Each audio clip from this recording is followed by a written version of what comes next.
Download aplikasi Tarbiyah Sunnah di handphone Anda. Tersedia di Google Play dan App Store. Bismillahirrahmanirrahim. Assalamualaikum warahmatullahi wabarakatuh. Innal hamdalillah nahmaduhu wa nasta'inuhu wa nastaghfiruh wa na'udzu billahi min syururi anfusina wa min sayyiati a'malina man yahdihillahu fala mudilla lahu wa man yudlil fala hadiya lahu wa asyhadu an la ilaha illallah wahdahu la syarika lahu wa asyhadu anna Muhammadan 'abduhu wa rasuluh.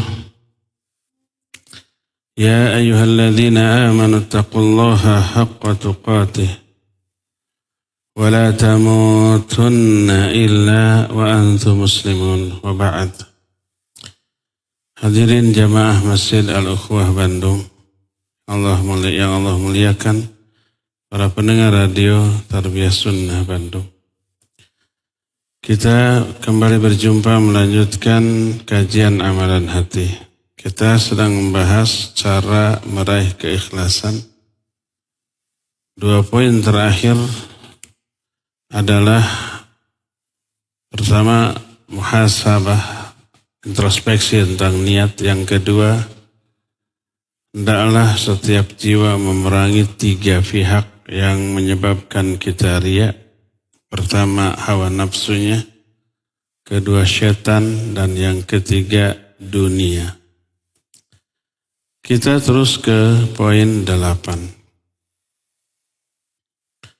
Salah satu di antara cara meraih keikhlasan adalah ayataba'adal abdu juhdahu anil mawatin allati yahtaju fiha ila takalluf wa tasannu ila al-makhluqin.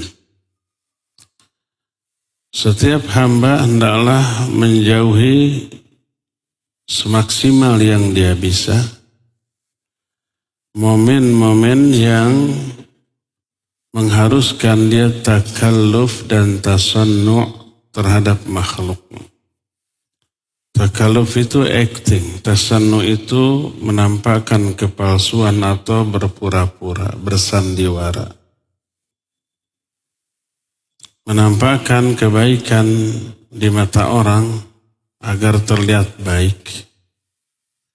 Tapi di belakang tidak sebaik seperti itu. Allah Azza wa Jalla berfirman dalam surah Shad ayat 68 ketika memerintahkan nabinya Muhammad sallallahu alaihi wasallam, "Qul ma as'alukum alaihi min ajrin wa ma ana minal mutakallifin."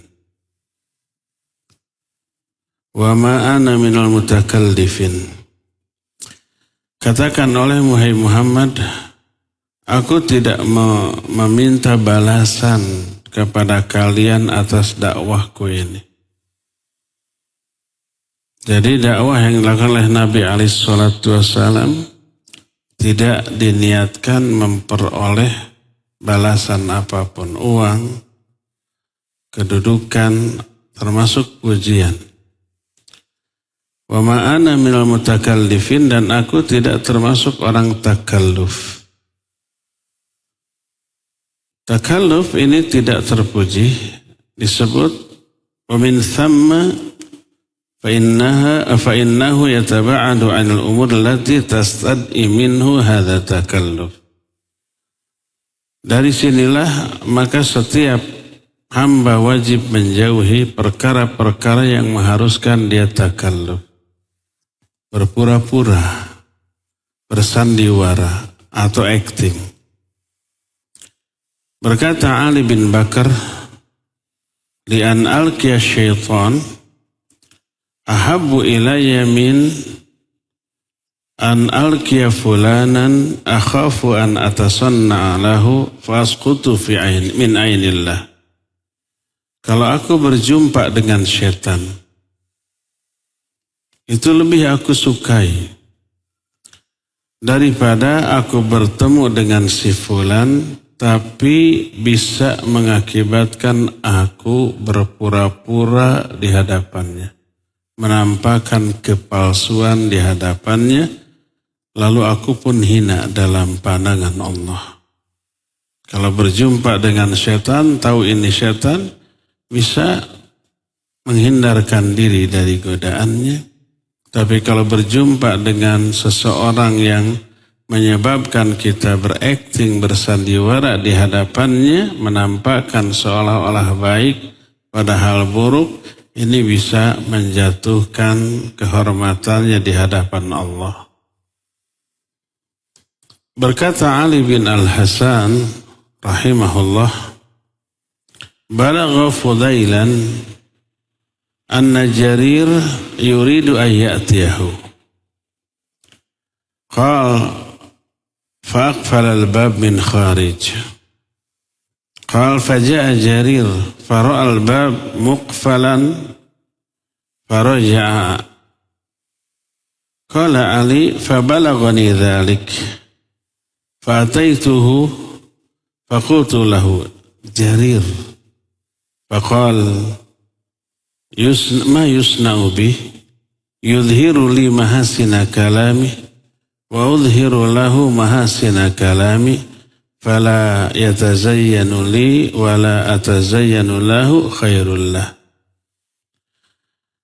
Kata Ali bin Al-Hasan, ada berita yang sampai kepada Fudail bin Iyad. Bahwa Jarir ingin menemuinya. Jarir bin Abdullah. Maka tiba-tiba Fudail mengunci pintu rumahnya dari luar. Seolah-olah tidak ada orang di dalam. Ketika Jarir datang, dia melihat pintu rumahnya terkunci dari luar, dia balik lagi. Tidak mengetuk pintu. Karena menduga orangnya tidak ada. Ini buktinya terkunci dari luar. Jadi seolah-olah menghindar Fudail bertemu Jarir. Padahal Jarir orang soleh, seorang sahabat. Maka berkata Ali bin Al-Hasan, aku mendengar berita engkau melakukan itu terhadap Jarir. Apa jawaban Fudail? Iya. Kata dia, ma yusna'u bih, yudhiru li mahasina kalami wa udhiru lahu mahasina kalami. Nanti kalau ketemu, aku akan menampakkan kepada dia hal-hal yang bagus dari ucapanku. Dia juga begitu, hanya menampakkan yang baik-baik saja. Maka apabila dia tidak menghiasi dirinya di hadapanku, aku pun tidak menghiasi diriku dengan kebaikan di hadapannya, itu lebih baik. Karena tasannu' atau takalluf atau acting atau bersandiwara menampakkan kepalsuan adalah salah satu karakter munafik yang membahayakan. Faid bin Ishaq dia berkata, sami'tu Fudailan. Faid bin Ishaq ini seorang tabi'in, sahabat dari Fudail bin Iyad. Aku pernah mendengar Fudail bin Iyad berkata, "Lau qila lak ya murai la ghadibta wa la syaqqa alaik wa tashku wa taqul qala li ya murai asahu qala haqqan min hubbika lidunya tazayyanta lidunya wa tasanna'ta lidunya thumma qala ittaqillah la takun muraiyan wa anta la tash'ur tasanna'ta wa tahayya'ta hatta arafaka an-nas faqalu hadha rajulun salih faakramuka wa qadaw laka al-hawaij wa wassa'u laka fil majalis wa innama arafuka billah walaula dhalik lahunta alaihim." Kata Fudail, seandainya ada orang yang berkata kepadamu, wahai orang yang ria. Bayangkan ada orang yang berkata kepada kita, bilang wahai orang yang ria. Pasti engkau marah. Engkau merasa keberatan. Engkau mengeluh, curhat yang lalu berkata, orang ini mengatakan ria kepadaku bahwa aku ria. Apa kata Fudail? Asahu qala haqqan. Barangkali dia berkata benar. Karena salah satu di antara bukti cintamu kepada dunia, engkau akan berhias untuk dunia. Engkau akan menampakkan kepalsuan sikap demi dunia. Oleh karena itu bertakwalah engkau kepada Allah. Jangan menjadi orang yang ria. Jangan menjadi orang yang terkenal. Padahal engkau tidak sadar bahwa engkau ria. Engkau berpura-pura, engkau berakting. Seolah-olah engkau itu bagus di hadapan orang. Lalu orang mengatakan, oh ini orang soleh. Lalu mereka memuliakanmu, mereka memenuhi kebutuhan-kebutuhan pribadimu, mereka memberi tempat spesial kepadamu, lalu engkau merasa mulia di hadapan orang dengan sikapmu. Itu perkataan Fudail bin Iyad.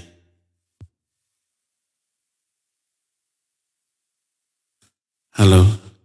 Dalam kesempatan lain, berkata Fudail bin Iyad, ma dakhala alayya ahadun illa khiftu an atasanna'a lahu wa yatasanna'a li. Tidaklah ada seorang yang bertemu dengan aku kecuali aku takut. Aku berpura-pura di hadapan dia, dia pun berpura-pura di hadapanku. Aku menampakkan kepalsuan di hadapan dia dan sebaliknya. Aku tampakkan seolah-olah aku baik padahal aku buruk. Maka berdasarkan hal itu berkata mu'allif, fa khairun lil amdi ayyukhalita wa yujalisa man la yatakallafu lahum. Fayakunu ma'ahum ala sajiyatihi wa takunu lahu niyatun fi kalamihi wa fi kulli af'alihi. In shalla fa niyatu khalisah. Wa in takallama fa dhalik. Wa in tasaddaqa fa kadhalik. Wa kadhalika in qama li khidmatihim. Maka sebaiknya bagi setiap hamba untuk bergaul, berinteraksi, bermuamalah dengan orang yang menyebabkan kita tidak harus berpura-pura dengannya. Lalu kita bersikap seadanya dengan mereka. Dan berperilaku normal dalam semua tindakan. Kalau toh sholatnya ikhlas karena Allah bukan karena dia. Kalau toh berbicaranya normal bukan karena dia. Demikian juga sedekah ataupun amalan-amalan lain. Berkata Al-Marrudhi, seorang sahabat Imam Ahmad, dzukira li Ahmad anna rajula yuridu liqa'ah faqala alaysa qad kariha ba'dhuhum liqa'. Tazayyanu li wa tazayyanu lah. Ada berita kepada Imam Ahmad bahwa ada seseorang yang mau menemui Imam Ahmad. Berkata Imam Ahmad, bukankah sebagian orang tidak mau berjumpa? Dia menghiasi perilakunya di hadapanku dan aku pun menghiasi perilaku di hadapannya sehingga menampakkan kepalsuan dari kedua belah pihak. Inilah salah satu kiat agar terhindar dari riya, teraih keikhlasan, Yaitu pertama, jangan mencari popularitas. Jangan ingin menjadi orang terkenal dengan menampakkan kepalsuan dalam bersikap, dalam berbicara, dalam berperilaku, menghias diri hanya dengan kebaikan, padahal hakikat yang sebenarnya tidak sebaik yang dia perlihatkan kepada orang tersebut. Inilah poin yang ke-8. Poin ke-9, ayaztanibal abdu asbab asyuhrah qadral imkan. Hendaklah setiap hamba menjauhi seluruh sebab-sebab yang menyebabkan dia terkenal semampu mungkin. Jangan, kata orang Sunda, ulah siga goong nabeh maneh. Jangan seperti gong memukul dirinya sendiri. Jangan mengekspos dirinya sendiri sehingga dikenal sebagai orang yang punya kelebihan dibanding orang lain. Dulu para ulama as-salafus saleh selalu menghindarkan diri untuk menjadi orang terkenal. Dan setelah mereka dikenal, banyak dipuji orang, membatasi diri untuk tampil di hadapan orang yang mengundang pujian.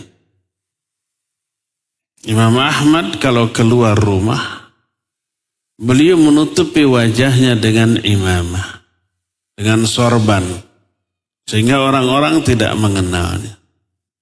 Kenapa demikian? Karena tidaklah beliau keluar terlihat oleh orang banyak, kecuali pasti orang itu mengikutinya. Bertanya ini, bertanya itu, menawarkan bantuan ini, bantuan itu, dan seterusnya. Maka beliau tutup wajahnya. Setiap kali melewati rombongan orang yang sedang berbicara, terdengar orang-orang itu sedang memuji dirinya. Dikatakan Imam Ahmad, selain berilmu, juga ahli ibadah. Akhlaknya sangat mulia. Sebab dahulu ilmu itu cermin dari amal. Siapa orang yang berilmu, amalnya sehebat ilmunya.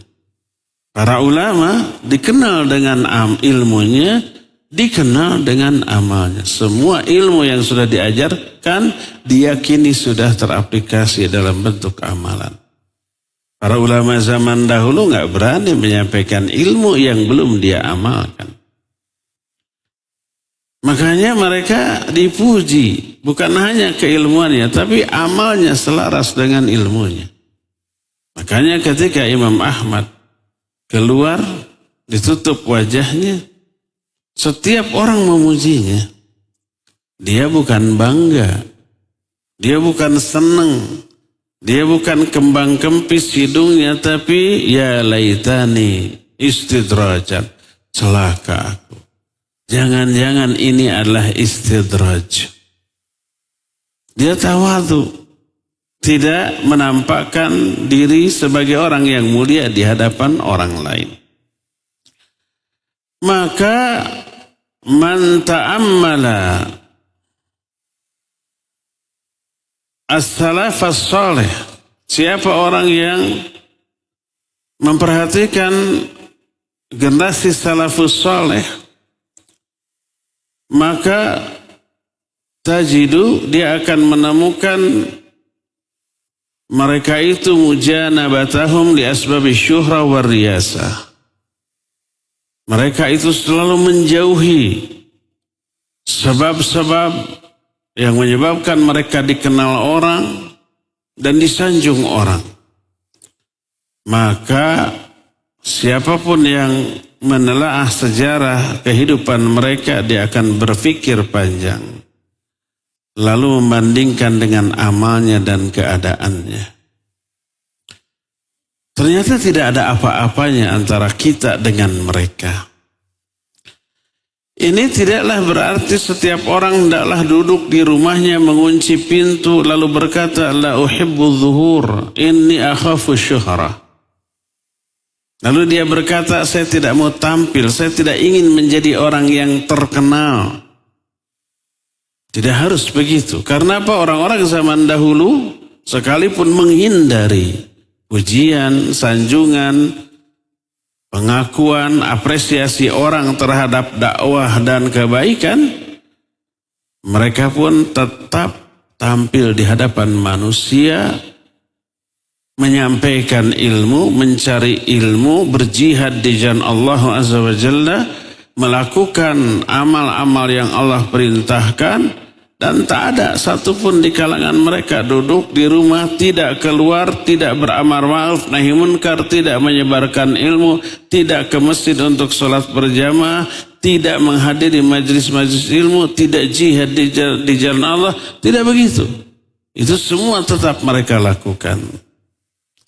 Akan tetapi mereka tidak menampakkan kemuliaan di hadapan orang, apalagi berperilaku ingin disanjung, ingin dikenal. Nanti kita akan kisahkan beberapa jenis atau kisah-kisah yang menakjubkan dari para ulama tentang ketawaduan mereka di hadapan manusia. Dan bagaimana ibadah mereka yang luar biasa tapi dilakukan dengan sembunyi-sembunyi, orang tahu secara tidak sengaja. Adapun di hadapan orang tidak menonjolkan dirinya, termasuk tidak melakukan ibadah secara berlebihan di hadapan orang. Itulah poin yang ke-9, yaitu menjauhi semua sebab yang menyebabkan dia terkenal di hadapan orang. Poin ke-10. Ayyurabbiyal abdu nafsahu ala islahis sarirah bil ikhlas wa ikhfa'il amal. Adalah setiap hamba mendidik dirinya untuk selalu memperbaiki aspek hati, aspek batin, dengan cara menjaga keikhlasan dan menyembunyikan amal baik. Ketika menjelaskan poin ini berkata muallif, fa'alaina an nurabbi anfusana wa man tahta aidina 'alal ikhlas wa ikhfa'il amal wa islahis sarirah hatta yatahayya lana wa lahum fi amril akhirah sihhatal qasad wa asbab at-tashmir ghayra multifina ila talabi thana wa husnil itra. Wajib bagi kita membina diri dan orang-orang yang berada di bawah tanggung jawab kita untuk selalu ikhlas, menyembunyikan amal soleh, memperbaiki aspek batin, sehingga kita dan mereka, yaitu orang-orang yang ada di bawah tanggung jawab kita, selalu lebih fokus kepada akhirat, niat yang benar dalam semua amalan, tetap semangat dalam bertaqarrub, dan tidak mengharapkan pujian, sanjungan, ataupun pemuliaan dari orang. Sebagian ulama berkata, mathalul alaniyah ma'asarirah kamathali waraqi syajar ma'airiqiha.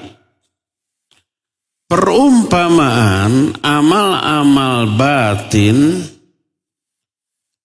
dengan amal-amal yang zahir, yang nampak. Taubahnya seperti daun atau dahan dalam sebuah pohon beserta akarnya. Akar itu sesuatu yang tidak nampak, sesuatu yang tidak terlihat. Adapun daunnya, bunganya, buahnya, termasuk dahan, kulit, itu sesuatu yang terlihat nyata. Kalau akarnya dipotong, apa efeknya bagi daun, buah, dan bunga? Otomatis daunnya layu lalu berguguran. Bunganya pun gugur, buahnya pun nggak jadi. Kenapa? Suplai nutrisi dari dalam tanah ke daun, ke dahan, ke bunga, ke pohon otomatis putus kan? Selama ini mereka bisa berkembang baik karena ada suplai nutrisi untuk mereka melalui akar. maka akan buruk pula lah akibat yang terjadi teralami oleh dahan, oleh daun, oleh bunga, oleh buah. Tapi kalau akarnya tetap terjaga, terpelihara secara utuh, apa akibatnya? Suplai makanan untuk bagian-bagian pohon itu lancar dan menyebabkan mereka tumbuh secara baik. Daunnya menghijau kuat, terpa angin yang kencang juga tidak berjatuhan. Bunganya berkembang sehingga tua dan matang. Begitulah seterusnya ya. Nah, batin kita dengan zahir kita ibarat demikian. Kalau batin ini busuk dan mati, lahirlah amalan-amalan yang juga busuk dan mati. Amalan-amalan yang hanya akan menjadi racun bagi makhluk yang lainnya. Coba umpamanya kita makan daun-daunan yang segar sebagai lalapan. Ya enak, ya sehat. Tapi kalau daun itu sudah menguning, kita tidak mau lagi memakannya. Buah-buahan yang tua dan matang enak, atau yang mudanya juga kadang-kadang enak, minimal bermanfaat. Tapi kalau sudah busuk sebelum matang, sebelum tua, sudah mati duluan karena akarnya yang mati, maka itu hanya menjadi racun bagi tubuh kita. Rasanya juga ya tentu saja basi, tidak enak. Seperti itulah kondisi batin kita dengan kondisi zahir kita. Perbaiki batin. Kalau batin baik, hati baik, jiwa baik, maka akan mengalirkan kebaikan atas seluruh amalan yang dilakukan oleh anggota badan. Maka pantas kalau Nabi SAW menyatakan inna fil jasadi mudghah. Wa idza salahat salahal jasadu kullu wa idza fasadat fasadal jasadu kullu ala wahyal qalb. Ingat, dalam tubuh manusia ada segumpal daging. Kalau segumpal daging ini baik, baik seluruh anggota badannya. Maksudnya amalan yang dilakukan anggota badan sebaik kondisi hati. Kalau buruk, buruk pula. Maka perbaiki hati, maka akan terperbaiki amalan yang dilakukan oleh anggota badan. Tak heran apabila Rasulullah SAW fokus minta kepada Allah agar hatinya dibersihkan, disucikan. Beliau berdoa, Allahumma ati nafsi taqwaha wa zakkiha anta khairu man zakkaha anta waliyuha maulaha. Ya Allah, berikan kepada hati saya ketakwaan. Bersihkan dia ya Allah. Karena engkaulah sebaik-baik pembersih hati. Engkaulah pemilik dan pelindung hati ini. Allahumma inni a'udzubika min ilmin la yanfa. Wa min qalbin la yakhsha. Wa min nafsin la tashba. Wa min da'watin la yustajabu laha. Minta agar hatinya dikhusyukan. Karena khusyuknya hati nutrisi yang super baik untuk hati sehingga hati menjadi sehat. Kalau hati sehat, sehatlah seluruh amalan yang dilakukan oleh anggota badan. Berkata Imam Abu Nu'aim di dalam kitab Al-Hilyah, maksudnya Hilyatul Awliya, kata beliau, kadzalika ad-dinu la yazalu salihan maka nalahu sayratun salihatun yusaddiqullahu biha alaniyatahu. Fa innal alaniyata tanfa'u ma sarirati salihah kama yanfa'u irqal syajarah salahu far'iha wa in kana hayatuhu min qibali irqiha. Fa inna far'aha zinatuha wa jamaluha wa in kanat as-sarirah hiya milakud din fa innal alaniyah maha tuzayyinu din wa tujammiluhu idza amilaha mu'min la yuridu biha illa ridallahi subhanahu wa ta'ala. Kata Imam Abu Nu'aim, agama ini akan selalu soleh, akan selalu benar.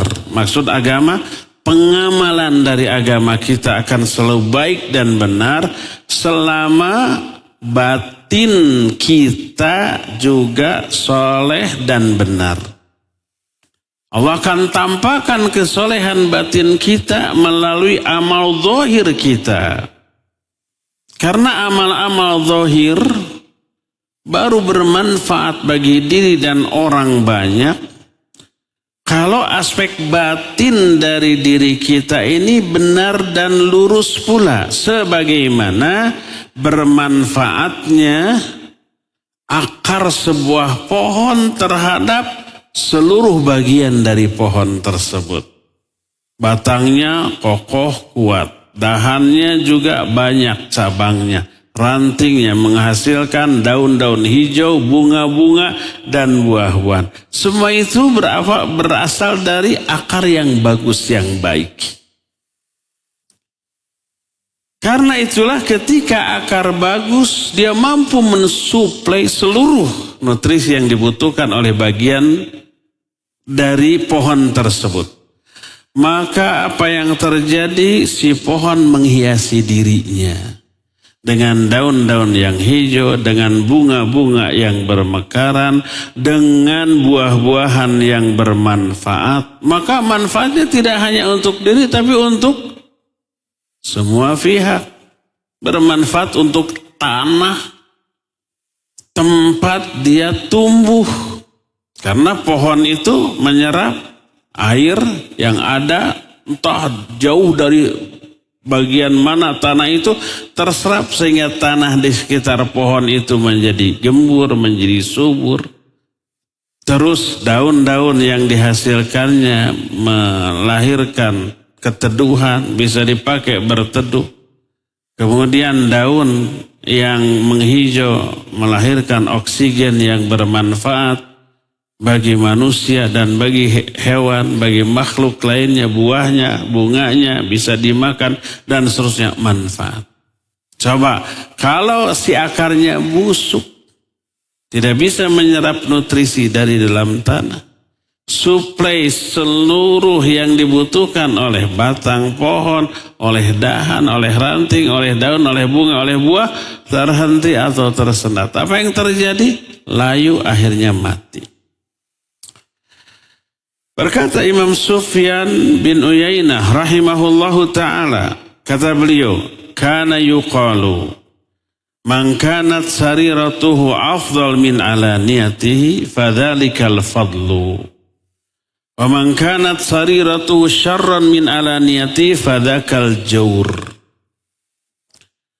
Siapa orang yang aspek batinnya lebih baik daripada aspek zahirnya. Aspek zahirnya bagus, sholat, saum, thalabul ilmi, berakhlak yang mulia. Tapi aspek batinnya jauh lebih baik daripada itu. Dan itu ditunjukkan ketika dia menyendiri, sholatnya sampai nangis, sampai berlinang air mata. Kalau di hadapan orang tidak sampai nangis, tapi bagus. Kalau dia berdoa, berzikir di hadapan orang, biasa. Tapi kalau menyendiri sampai berlinang air mata. Aspek batinnya jauh lebih bagus daripada aspek zahirnya, maka itulah karunia yang Allah anugerahkan kepadanya. Sebaliknya siapa yang sarirohnya, aspek batinnya lebih buruk daripada aspek zahirnya, itulah kepalsuan. Maknanya kalau di hadapan orang dia menampakkan kebaikan. Kalau sholat benar, kelihatan ekspresinya khusyuk, panjang bacaannya, rukunya, sujud. Kalau sendiri ngebut, karena tidak ada orang yang lihat. Kalau di hadapan orang banyak, bagaikan malaikat. Kalau menyendiri, tak ubahnya seperti iblis. Dia menjadi wali Allah ketika di tengah orang banyak, tetapi menjadi wali syaitan ketika sendirian. Kata Imam Sufyan bin Uyainah, itulah kepalsuan. Dan orang yang seperti itu kelak akan Allah tampakkan keburukannya sebelum orang itu meninggalkan dunia ini.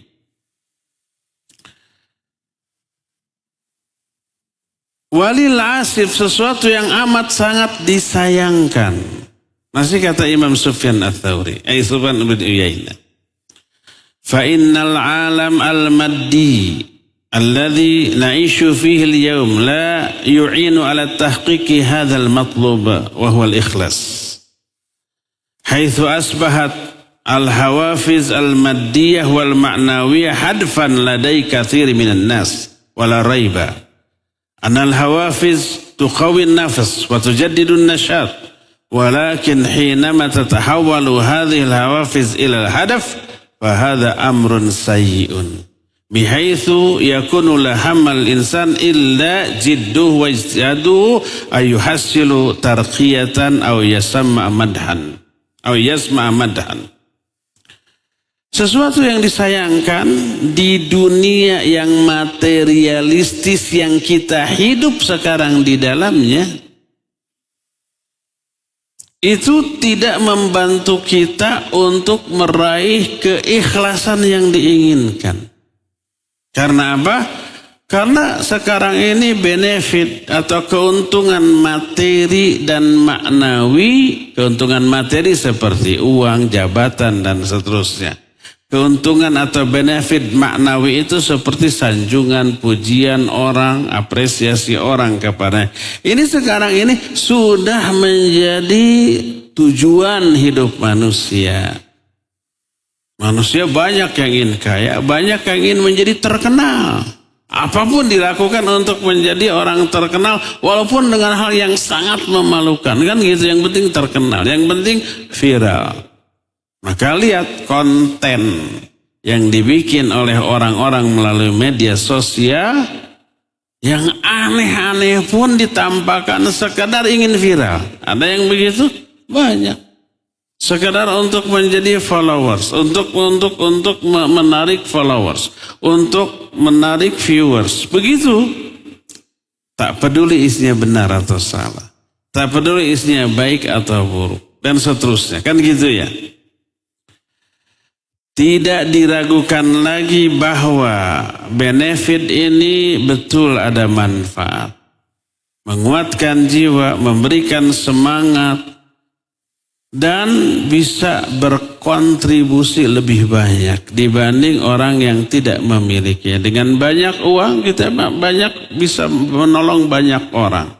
Bisa bangun masjid, bangun madrasah, menopang kegiatan dakwah, kegiatan sosial, fakir miskin, anak-anak yatim, bisa haji, umrah, tidak diragukan lagi iya. Tapi ketika ini menjadi tujuan yang diniatkan untuk meraih kemuliaan dalam pandangan manusia, berubahlah ini menjadi buruk. Sehingga semua usaha orang bukan lagi untuk kebaikan dan aksi sosial semata-mata, tapi sekadar pencitraan. Dia akan ngitung, kalau saya berkiprah di sini, ada benefit nggak untuk saya di dunia? Kalau nggak mau. Tapi kalau ada, masuk got pun berlumuran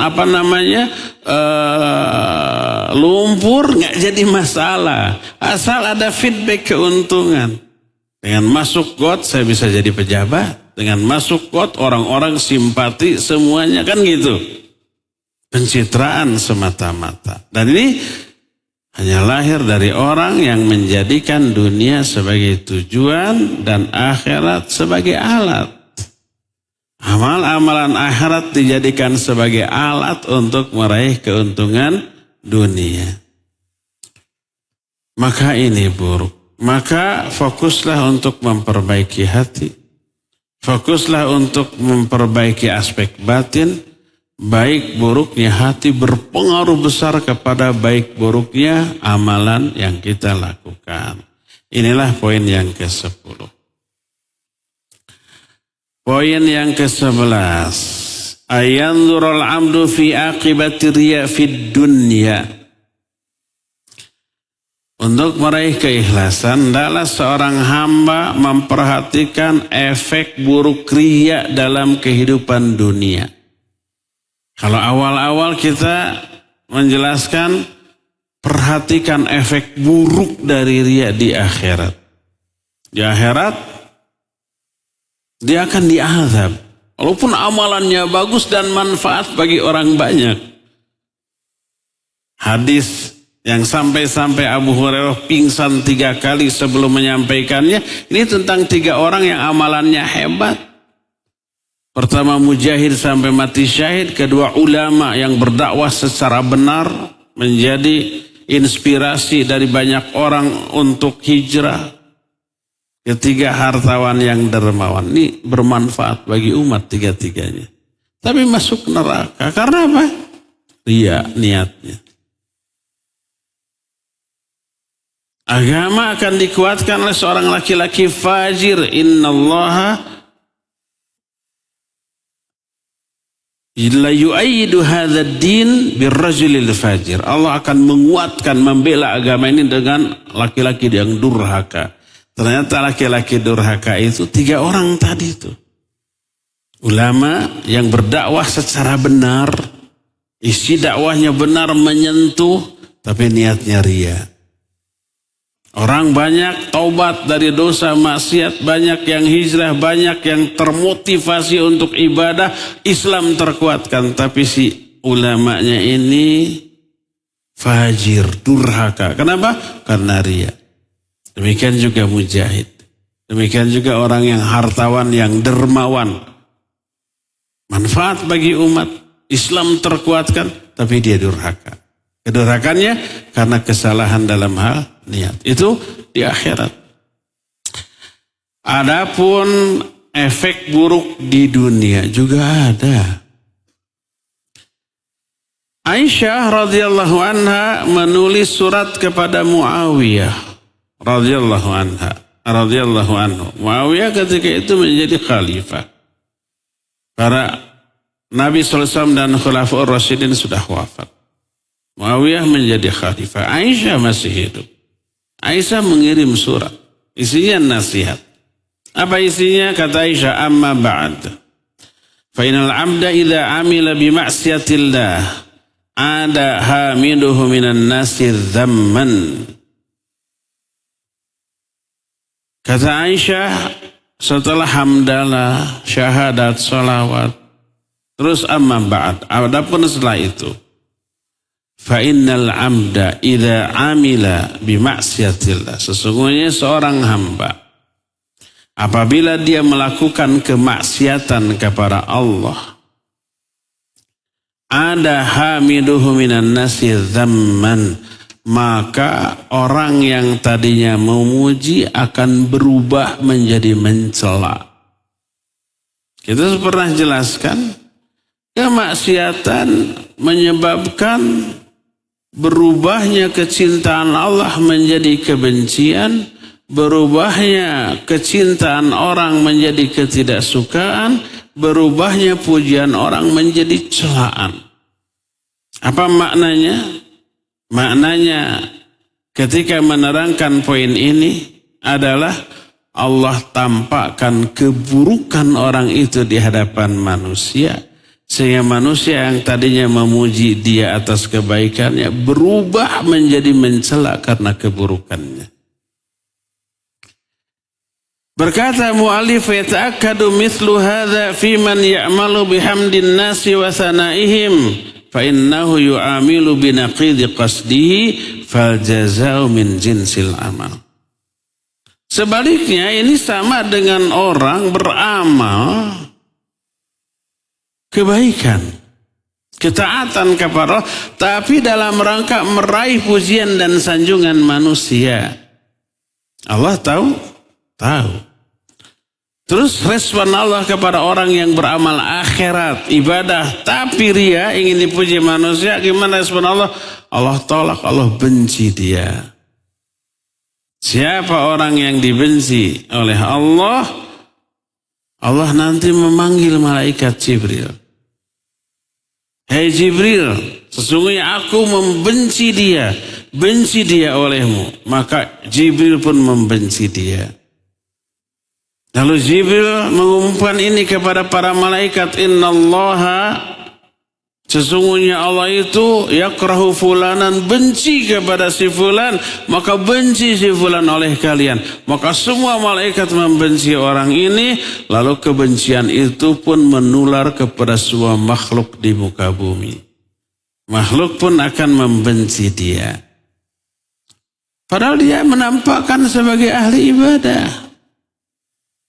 Tapi karena niatnya yang ria, Allah tampakkan kebusukannya, keburukannya yang menyebabkan orang-orang mencela dan membenci dia. Al-jaza min jinsil amal.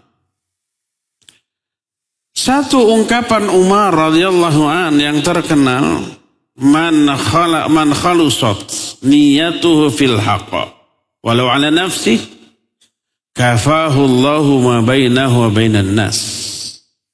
Wa man tazayyana lahum bima laysa fi qalbihi syanahu Allah fahuwa la yazidu haluh indan nas illa ihtita'an wa safulan.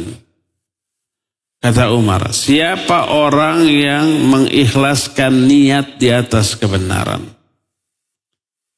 walaupun dia hanya menyendiri, orang nggak tahu dia beramal, orang nggak tahu dia melakukan amal soleh, dilakukan secara ikhlas, Allah akan mencukupkan antara dia dengan antara manusia. Maknanya Allah akan menyebabkan manusia mencintai dia, menyukai dia. Karena Allah suka, cinta kepada dia, beramal secara ikhlas, secara sembunyi-sembunyi, Allah akan buat orang-orang menyukai dia. Allah akan bikin orang-orang juga mencintai dia. Tadi prosedurnya Allah panggil malaikat Jibril. Allah bilang, aku mencintai si fulan, cintai dia oleh kamu. Jibril pun mencintai. Jibril mengumumkan kepada malaikat di langit, Allah mencintai si fulan, cintai si fulan oleh kalian. Semua malaikat mencintai, menularlah kecintaan ini kepada sebuah makhluk di muka bumi. Dicintai juga. Padahal dia tidak terlihat beramal baik di hadapan orang, karena amalnya sembunyi-sembunyi secara ikhlas. Tapi sebaliknya, wa man tazayyana lahum bima laysa fi qalbihi syanahu Allah. Siapa orang yang menghiasi dirinya dengan amal-amal baik, tapi laisa fi qalbihi, amal baik itu tidak ada dalam dirinya, hatinya tidak sebaik amalnya. Dia tadi tasannu' atau takalluf, dia dia pura-pura, dia bersandiwara, dia menampakkan kepalsuan. Allah akan memburukannya, menampakkan keburukannya di hadapan manusia, sehingga di hadapan manusia dia akan hina dan rendah. Direndahkan, dihinakan. Padahal orang ini kelihatan secara zahir amalannya baik di hadapan orang. Tapi kenapa orang jadi tidak suka?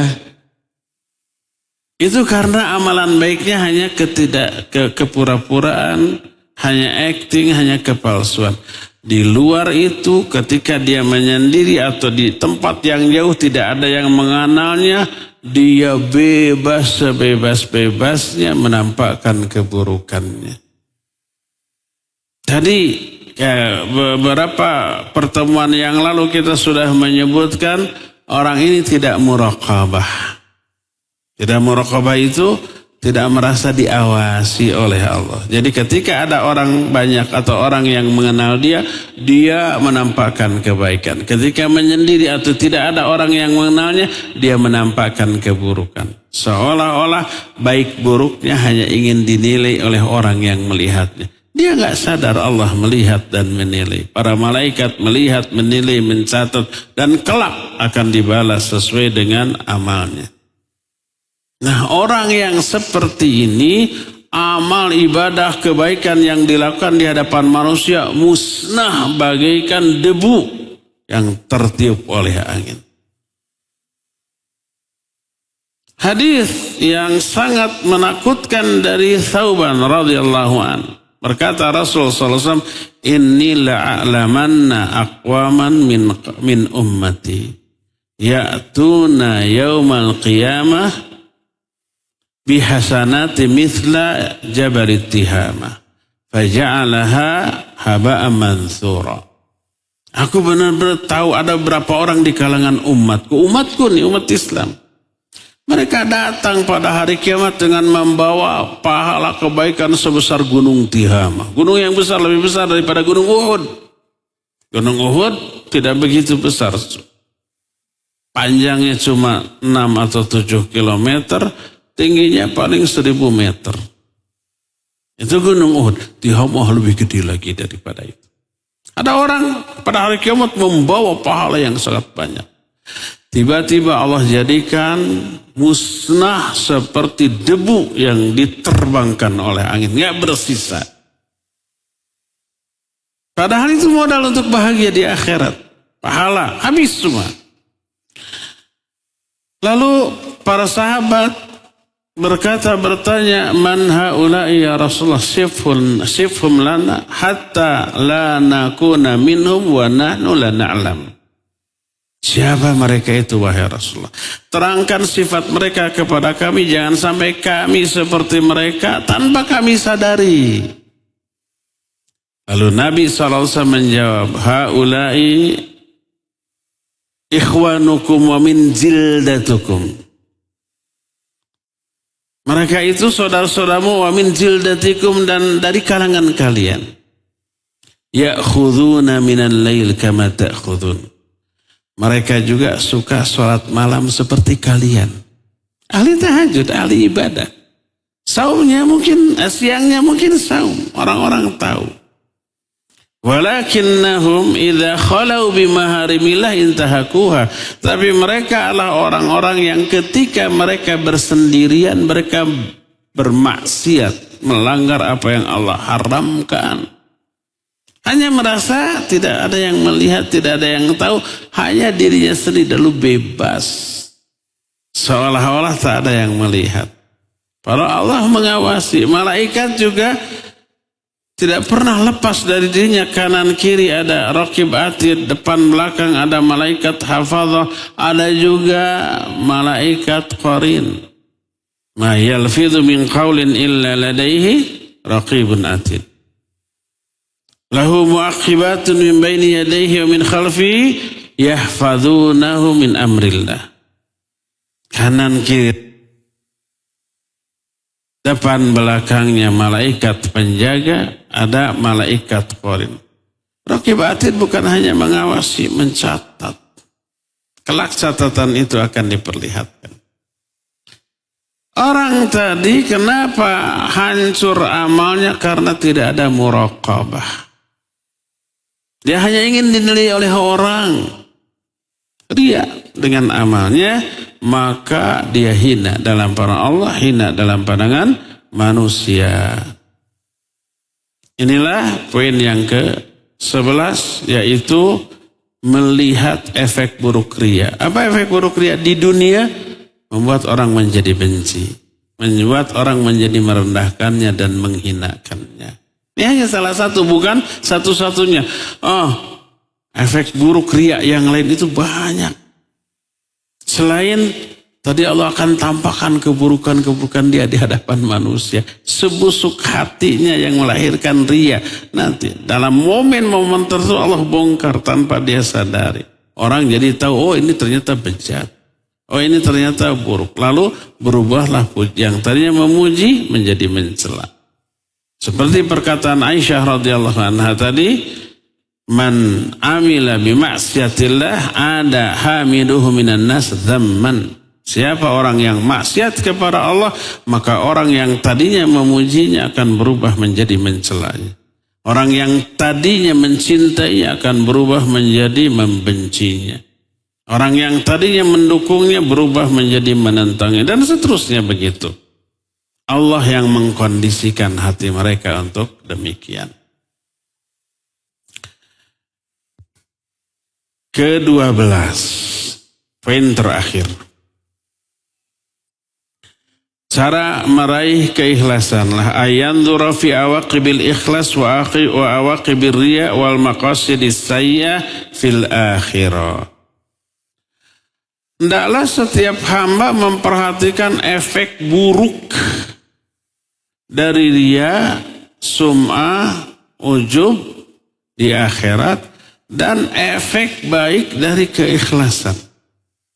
Keikhlasan efek baiknya di dunia begini, di akhirat begini. Akhirnya kita ingin meraih keutamaan, teriming-iming, termotivasi, wah ingin nih keutamaan ini kita raih, termotivasi untuk ikhlas dunia akhirat. Lalu perhatikan efek buruk dari apa? Riya, sum'ah, ujub, lawan dari keikhlasan di dunia dan akhirat. Begitu mengerikan nih, takut akhirnya menahan diri dari hal tersebut. Menghindarkan diri dari riya, sum'ah, ujub dan yang sejenisnya dan berupaya meraih keikhlasan karena keikhlasan ini upahnya nih dan ketidakikhlasan ini akibat buruknya nih. Maka pilihannya jelas. Dengan cara seperti ini insya Allah keikhlasan bisa teraih. Lawan dari keikhlasan baik riya, sum'ah, ujub, takabur dan yang sejenisnya akan bisa kita hindarkan dalam kehidupan kita. Ya. Tinggal satu pertanyaan muncul dan ini menjadi wacana atau pembahasan di kalangan para ulama. Hal yakunu idharul amal munafian lil ikhlas. Apakah selalu menampakkan amal baik ini bisa menggugurkan, merusak keikhlasan, bertolak belakang dengan keikhlasan? Apakah selalu kita menyembunyikan amal baik sama sekali tidak boleh menampakkannya di hadapan manusia dalam rangka menjaga keikhlasan, dalam rangka menghindari riya, sum'ah ataupun ujub? Maka ini dirinci oleh para ulama. Apa penjelasan para ulama tentang hal itu? Berkata Al-Junaid rahimahullah. Perkataan Junaid ini akan kita bahas Kamis depan. Sekarang sudah habis waktu untuk materi, tinggal tersisa waktu untuk bertanya jawab. Apabila ada pertanyaan dipersilakan. Wa sallallahu ala nabiyina Muhammadin wa ala alihi wa ashabihi wasallam.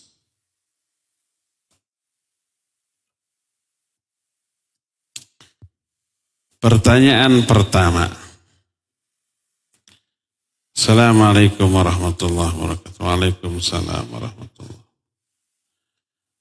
Semoga Ustaz beserta keluarga, jamaah, semua panitia sehat serta selalu ada dalam lindungan Allah Azza wa Jalla. Amin. Wa iyyak. Semoga yang menulis dan berdoakan juga demikian.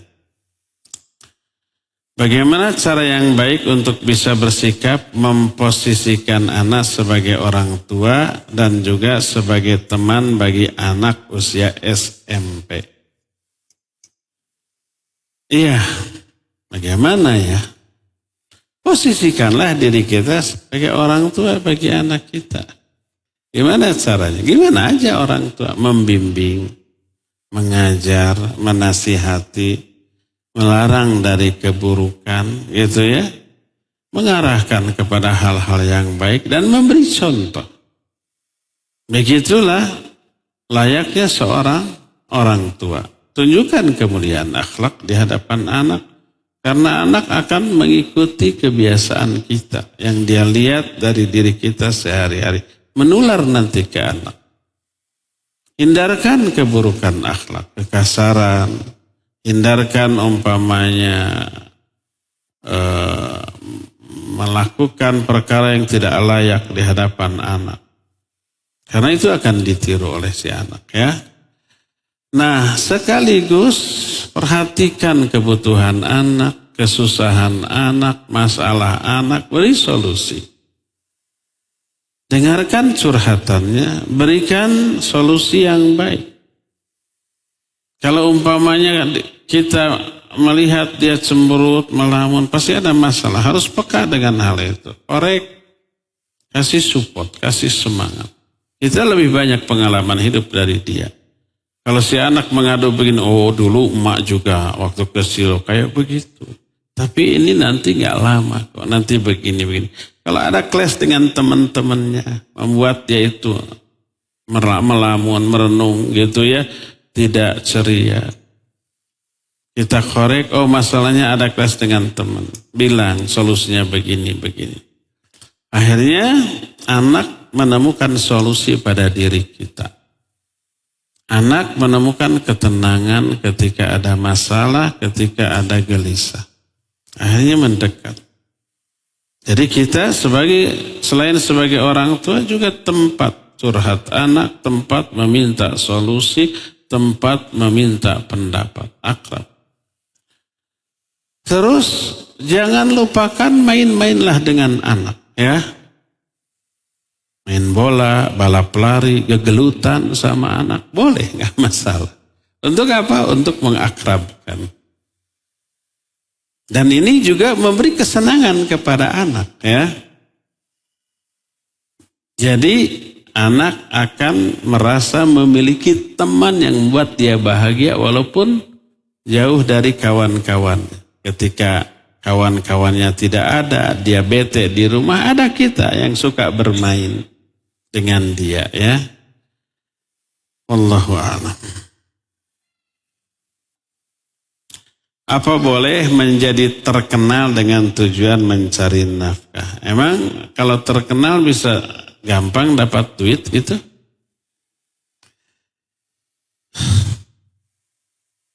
Itu dikhawatirkan nanti. Kalau umpamanya ya, kita ingin terkenal agar segala sesuatu dimudahkan.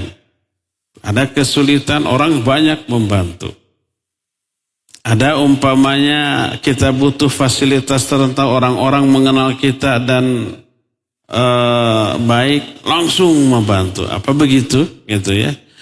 Kalau itu yang terjadi, maka kita dikhawatirkan tawakal kepada orang. Seperti materi tadi pagi. Tawakal itu ada 4 macam. Ada yang wajib, yaitu hanya kepada Allah. Ada yang haram, ada yang makruh, ada yang mubah. Nah ini termasuk yang hukum asalnya mubah, tapi nanti bisa menjadi makruh atau haram. Yaitu apa?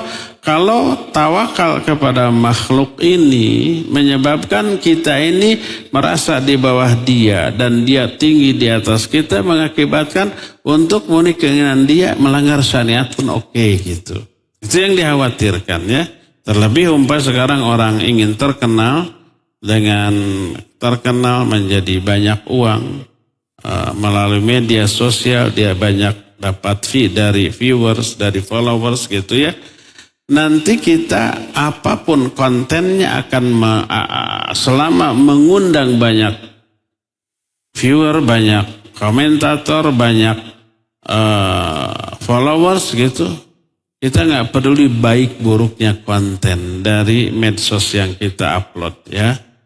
Halal atau haramnya nggak peduli lagi. Dan ini berbahaya. Bila kita beramal ikhlas, tapi kemudian setelah dilakukan terbersit ria, lalu kita beristighfar, apakah dosa ria tersebut terhapus? Kalau sekedar baru niat, tidak. Kalau sudah jadi amalan, iya. Kalau umpamanya kita habis tahajud, khusyuk 2 jam tuh. Lalu umpamanya dilanjutkan dengan baca Al-Quran tenang. Enak, aduh sayang gak ada yang tahu ya. Besok mau diceritakan ke teman saya biar viral. Ada niat ria, tapi belum.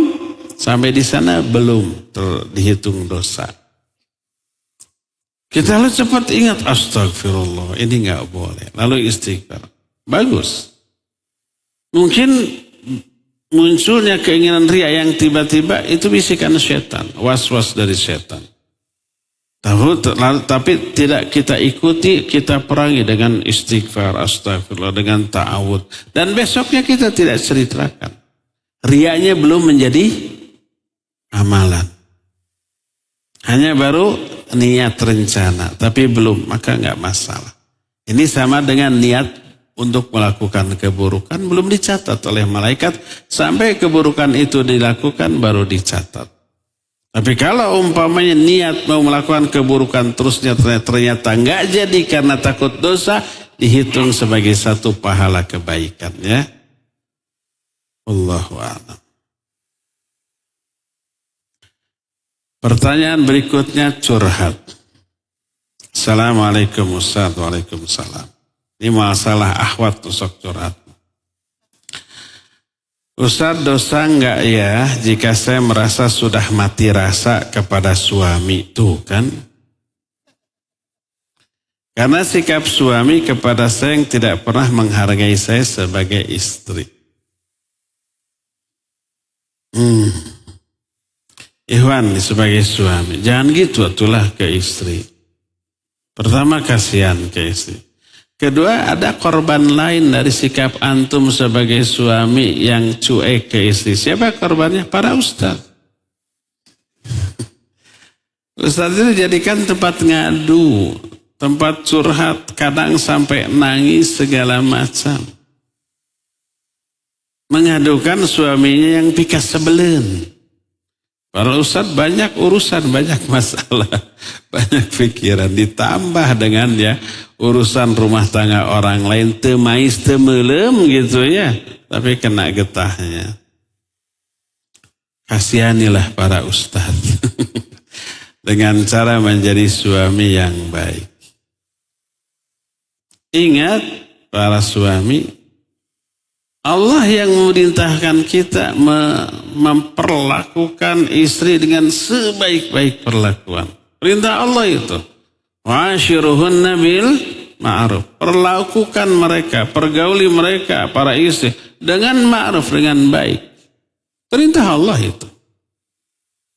Jadi kalau kita memperlakukan istri dengan cara tidak baik, pertama durhakanya kepada Allah karena melanggar perintah Allah. Kedua, mengabaikan wasiat Rasul sallallahu alaihi wasallam. Beliau bersabda, "Istausu bin nisa'i khairan." Aku wasiatkan kepada kalian untuk berbuat baik kepada para wanita. Wasiat Rasul sallallahu alaihi wasallam. Jadi kalau kita bersikap cuek, kasar gitu ya, enggak perhatian. Pertama dia durhaka kepada Allah, kedua durhaka kepada Rasul sallallahu alaihi wasallam, mengabaikan wasiat Rasul alaihi wasallam. Sebelum durhaka ke istri, ada dua pihak yang didurhakai terlebih dahulu, itu Allah dan Rasul. Yang ketiga kepada ustaz, bikin repot tadi ya. Tuh akhwat sudah saya sampaikan kepada para suami. Mudah-mudahan suaminya ada di sini ya. Kalau tuh ada di sini ingat, pulang jangan berantem ya. Pulang ke rumah, kenapa ngadu ke ustaz? Jadi abi malu. Padahal nggak tahu kan siapa orangnya ya. Atau jangan-jangan berangkat bareng ke sini karena ada pertanyaan di sini, pulangnya ditinggal. Kenapa ditinggal? Bukan ngadu tadi ke ustaz. Saya malu. Padahal nggak tahu siapa tuh. Tapi karena semuanya kegeeran, semuanya jadi begitu. Padahal yang berbuat satu, atau bahkan yang satu ini tidak ada di sini, tapi semua merasa. Sampai saya pernah melihat satu reel lewat Instagram saya. Seorang wanita masuk ke sebuah restoran atau kafe, didapatinya orang-orang yang ada di kafe itu berpasang-pasangan. Salah satunya dia melihat ada temannya, tapi dia bukan dengan istrinya. Istrinya itu temannya. Ini suaminya sama perempuan lain. Langsung dia angkat telepon. Fulana, ini saya lihat suami kamu bersama orang lain. Katanya begitu. Apa yang terjadi?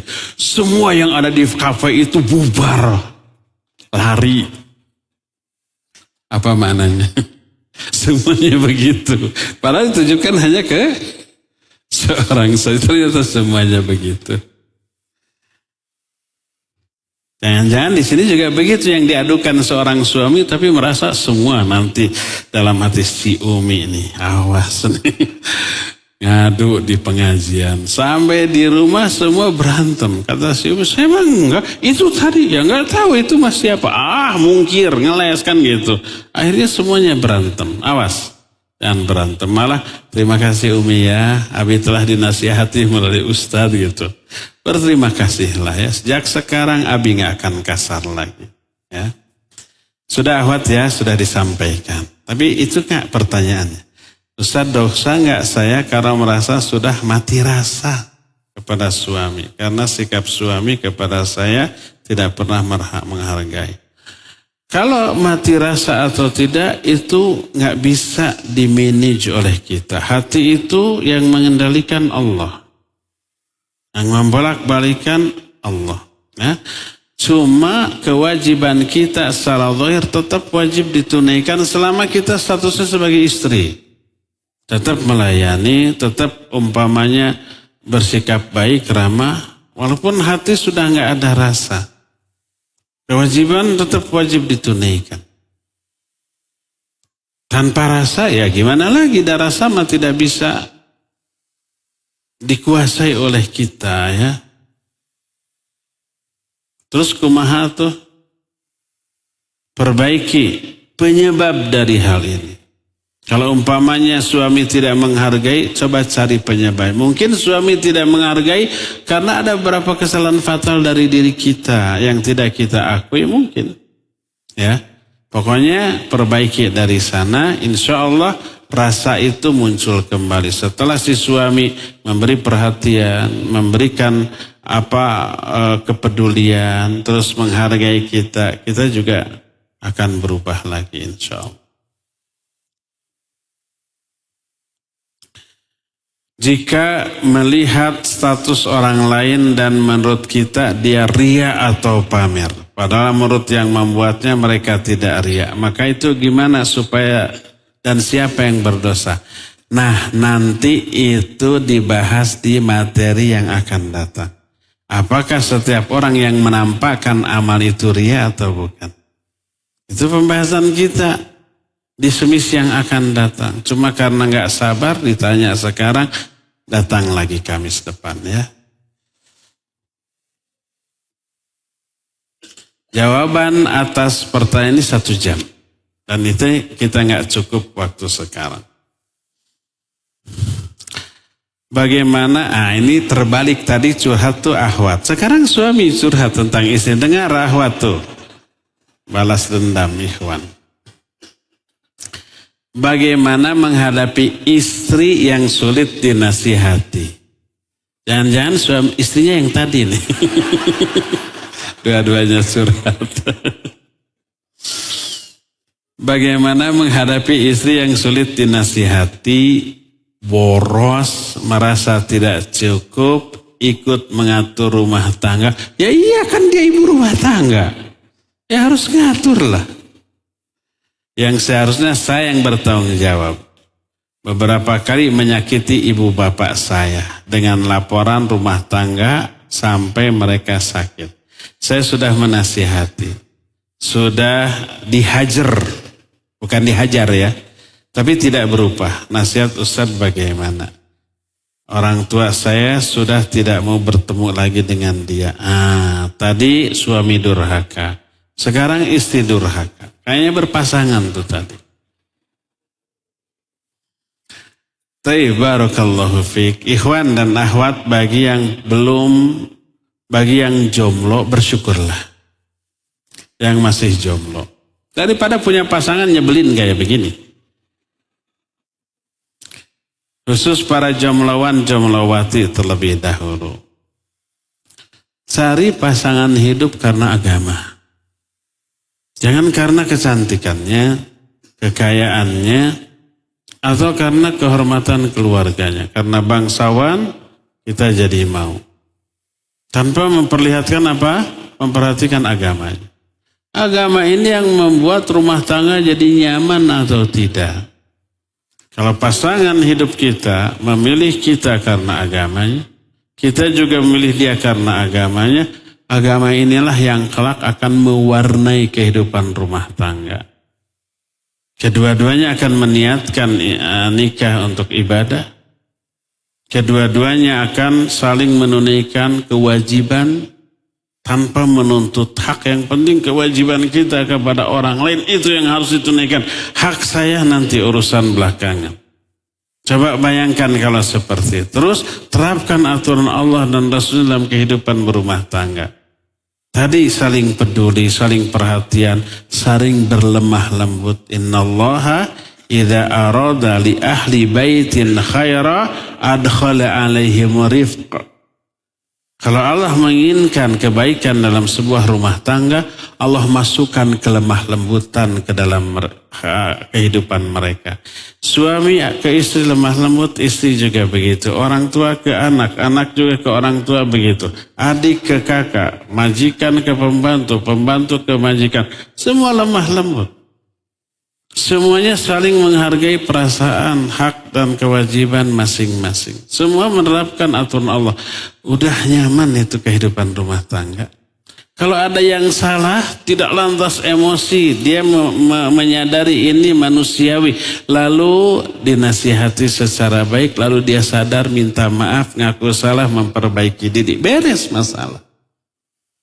Ta'awun al-birri wa taqwa diterapkan dalam kehidupan rumah tangga. Suami sedang santai karena libur nggak ada pekerjaan.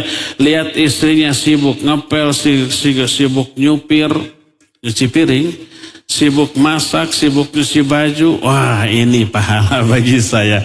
Ta'awun al-birri wa taqwa. Singkilkan lengan baju, kemudian dihampiri istrinya. Sayangku, buah hatiku, belahan jiwaku, apa yang bisa aku lakukan untuk membahagiakanmu kini? Kata istrinya, cuci itu baju. Laksanakan. Kerjasama. Suaminya umpamanya membersihkan, istrinya ngucek. Karena suaminya ngucek gak bersih gitu. Dan seterusnya kerjasama. Coba rasakan sensasi kebaikan yang lahir dari kerjasama seperti itu. Ketika masak, apa yang bisa saya lakukan? Bisa ngiris bawang? Bisa lah, walaupun gede-gede. Awalnya, kata istri ini bikin sama rendos gitu. Awalnya nggak bisa, tapi lama-lama ada teknik yang dia dapatkan ketika ngarendos gitu. Ngarendos teh naonnya? Merendos, bikin ngulek gitu. Sambil bercanda, sambil berguru, sambil bernostalgia masa-masa indah. Aduh, gak kerasa beres tuh semuanya. Sebelum waktunya beres, jadi santai ringan, rumah sudah beres, makan sudah kenyang, anak-anak sudah terurus, tinggal apa lagi? Coba, udah senang. Bahagia tuh rumah tangga seperti itu ya. Itu kalau kita milih pasangan karena agama.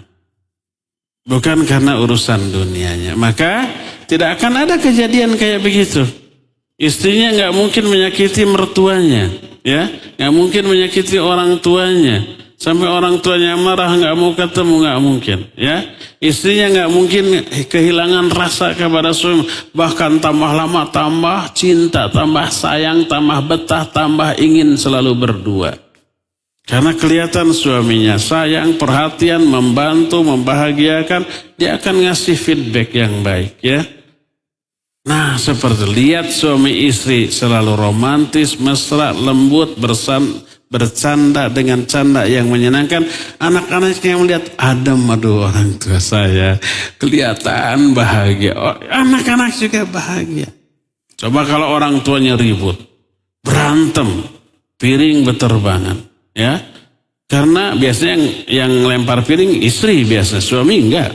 Ya, makanya disebut istri itu pilot yang paling handal tanpa lisensi, karena dia bisa menerbangkan piring ke arah yang tepat. Gitu tuh. Terlihat oleh anak-anak, stres anak-anak. Bapak dan ibu saya berantem terus, anaknya nangis, broken home dia, ya kasihan. Untuk menciptakan suasana rumah tangga yang enak, nyaman, romantis, pilih pasangan karena agama. Ya. Nah, bagi yang sudah terlanjur susah untuk diulang. Bagi jombloan ini anugerah. Maka cari yang pasangannya berdasarkan agamanya. Kalau ada yang curhat, Ustaz jangankan milih yang agamanya baik, yang agama jelek aja saya nggak dapat, nggak laku. Itu urusan lain, bukan urusan saya.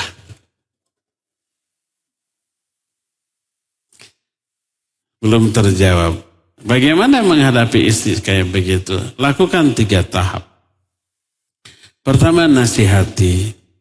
Terus, kalau nasihat kita nggak didengar, karena memang kita ini dianggap nggak ada nilai di hadapan istri umpama. Biasanya begitu tuh. Bawa ke Ustadz. Yuk kita curhat, kita cari solusi, minta jalan keluar dari Ustadz. Boleh datang, boleh. Nelpon, boleh. Kalau Ustadz itu menerima. Dan Ustadz harus menerima. Salah satu fungsi dari Ustadz itu bukan hanya ngajar, tapi memberi solusi kepada permasalahan umat. Secara syar'i. Dia harus menyediakan waktu, hari tertentu, jam tertentu. Habis, waktunya jangan habis semuanya untuk ngajar. Enggak boleh.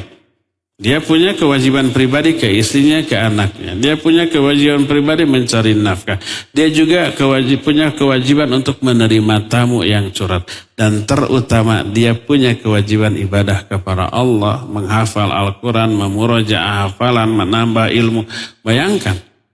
Tidak boleh habis untuk ngajar. Sehari semua 3 kali. Kapan belajarnya, kapan baca Qurannya, kapan ibadahnya, kapan nerima tamunya, nggak ada. Ya. Belum harus olahraga, Ustaz harus olahraga. Agar apa? Agar sehat. Kalau nggak olahraga, nggak sehat, nanti nggak bisa ngaji, nggak bisa ngajar, ya, nggak bisa ibadah secara maksimal. Maka harus fit, harus kuat. Demi apa? Kualitas dari ibadah dan dakwah yang dilakukannya. Jadi pertama nasihati si istri. Kalau nggak bisa, bawa ke Ustaz, curhat, minta solusi. Itu pertama. Kalau itu enggak, tadi sudah dihajar katanya. Dihajar itu dimusuhi, dibiarkan. Enggak berubah. Boleh pukul, boleh. Tapi tidak boleh cacat, menimbulkan bekas. Tidak boleh ke arah wajah, ke arah kepala.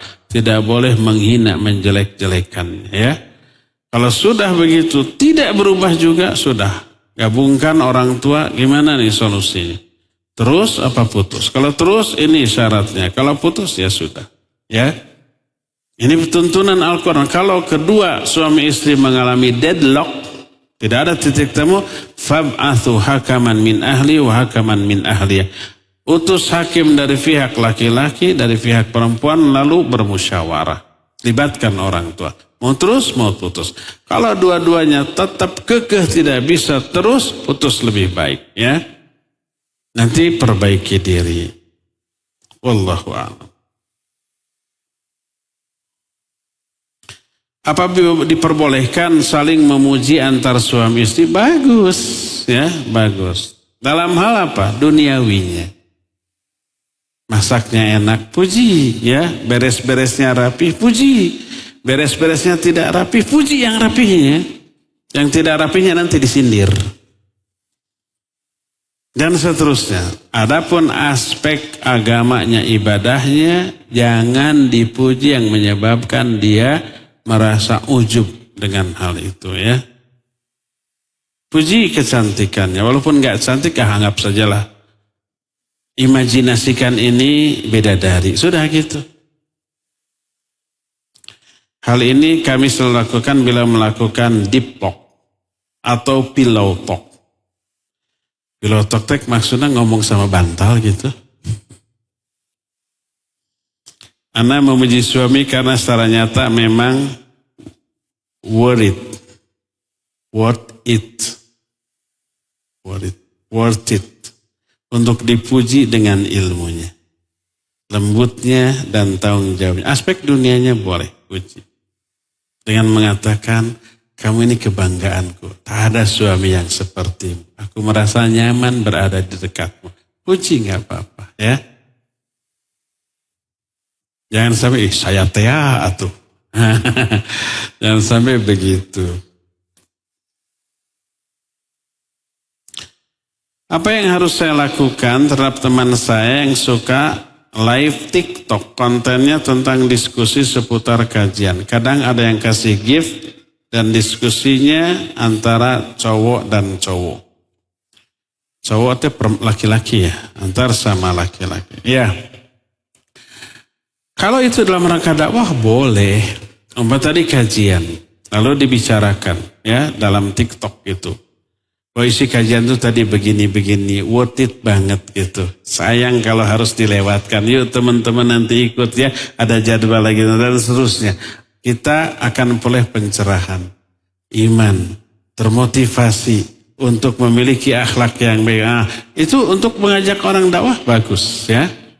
Tanpa bertujuan ingin mendapatkan pujian dari netizen, dari viewers.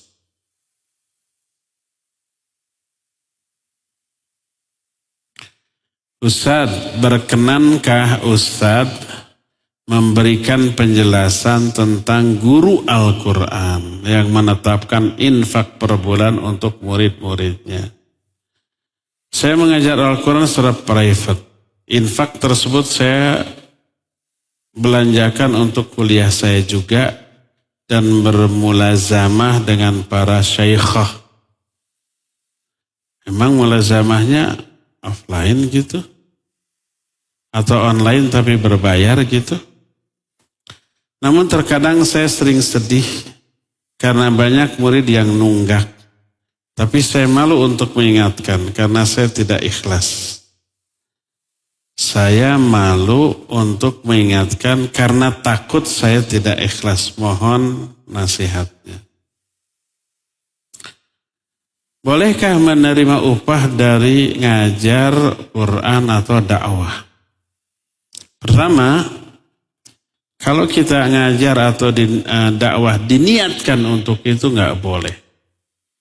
Berkali-kali Allah menyatakan dalam Al-Quran, Qul inni la as'alukum alaihi ajro. Katakan oleh Muhammad, aku tidak meminta upah kepada kalian atas dakwahku ini. In ajriya illa ala Allahi rabbil alamin. Semua balasanku, pahalaku, upahku hanya dari Allah Rabbul Alamin. Semua nabi diperintahkan untuk demikian. Maka jangan diniatkan mengajar dakwah untuk itu. Nanti membebani sampai mereka merasa berat bahkan berhutang. Sampai Al-Quran menyatakan berkali-kali dalam beberapa ayat. Ya. Yaitu mim maghrami muthqalun. Apakah aku meminta upah kepada kalian atas dakwahku sampai memberatkan kalian dan kalian sampai berhutang?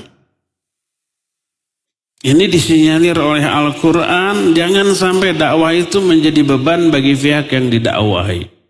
Meniatkan dakwah atau ngajar Al-Quran dengan niat itu maka tidak boleh.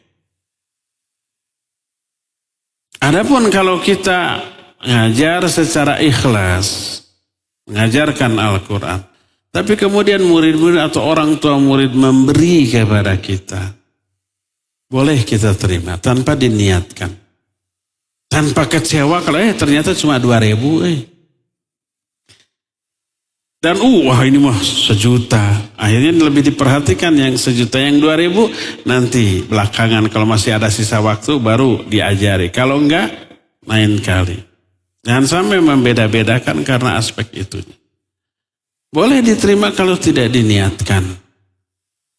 Tapi kalau diniatkan untuk itu yang apabila tidak dibayar kecewa, nah itu jangan. Ya. Begitu saja intinya. Ya.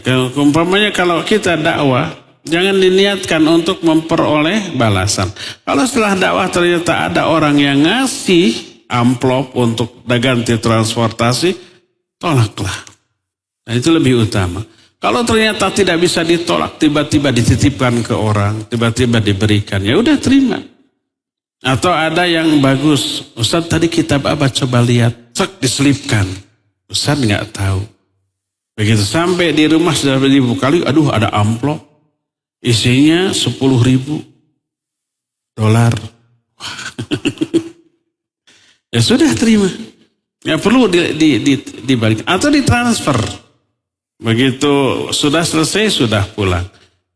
Di jalan ada WA, Ustaz, Afwan ini saya sudah transfer untuk keperluan dakwah. Itu saja sudah. Ya sudah. Nggak perlu dibalikin. Saya akan transfer orang, minta rekening. Nggak perlu. Sudah kita niat awal ikhlas karena Allah, ternyata ada sesuatu apresiasi dari mereka, yaitu busrul ajil. Itu kabar gembira yang disegerakan tanpa menghapus balasan yang tertunda nanti, ya.